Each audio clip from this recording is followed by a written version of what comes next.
2022 এবং 2023 টেট পাসতে যে চলতি নিয়োগ প্রক্রিয়া, যেখানে 13,421টি শূন্যপদ রয়েছে, এই চলতি নিয়োগ প্রক্রিয়ার জন্য কিন্তু একটি খুব ভালো খবর রয়েছে।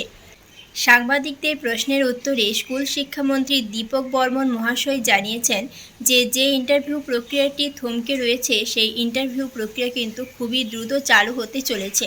এবং তার সাথে সাথে আরও একটা খুব ভালো খবর রয়েছে, তোমরা যারা বর্তমানে 2026-28 শিক্ষাবর্ষে তোমরা ডিএলএড করতে চাইছো, তোমাদের যাদের পরবর্তীতে টেট পাস করার জন্য তোমাদের ইচ্ছে রয়েছে যে শিক্ষক বা শিক্ষিকা হবার জন্য, তাদের জন্য কিন্তু বলতে গেলে একটি খুব ভালো খবর।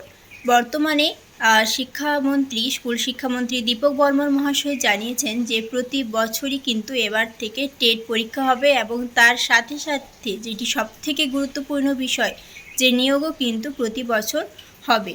তো বুঝতে পারছো, প্রতি বছরই যদি টেট পরীক্ষা হয় এবং প্রতি বছর যদি নিয়োগ করা হয়, তাহলে কিন্তু অনেক ক্যান্ডিডেট কিন্তু বেরিয়ে যাবে। কেউই কিন্তু তখন আর এই যে টেট পাসের যে সংখ্যাটা, সেটি কিন্তু বিপুল পরিমাণে হবে না।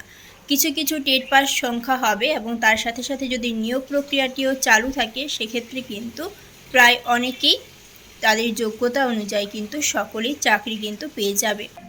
তো তোমরা যারা এই 26-28 অর্থবর্ষে ডিএলএড করতে চাইছো একটি ভালো সরকারি কলেজে, তো তোমরা তোমাদের এইচএসে প্রাপ্ত নম্বর আমাকে জানাতে পারো। আমি তোমাদেরকে তাহলে সাজেশন দিতে পারবো যে তোমরা এই প্রাপ্ত নম্বরের ভিত্তিতে সরকারি কলেজগুলিতে চান্স পাবে কিনা। তো যদি আজকের ভিডিওটি ভালো লাগে, অবশ্যই ভিডিওটিতে লাইক করে সাথে থাকো। এরকমই পরবর্তী আপডেট নিয়ে আবার তোমাদের সাথে দেখা হবে।